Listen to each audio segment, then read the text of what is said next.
Pulling அது எப்படி பண்ணுறது?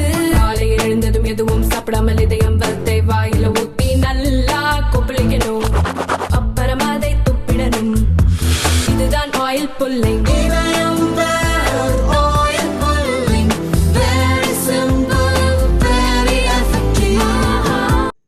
திருநெல்வேலி மாவட்டம் பழவூர் நூறும்புநாதர் சிவன் கோயிலில் இருந்து 2005ஆம் ஆண்டு நடராஜர் உட்பட 13 ஐம்பொன் சாமி சிலைகள் திருடு போயின.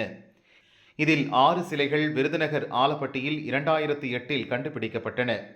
சில சிலைகள் சர்வதேச கடத்தல் கும்பல் உதவியுடன் வெளிநாட்டுக்கு கடத்தப்பட்டது தெரிய வந்தது. இது தொடர்பாக சிலை கடத்தல் தடுப்பு பிரிவு ஐஜியாக இருந்த பொன்மாணிக்கவேல் விசாரணை நடத்தினார்.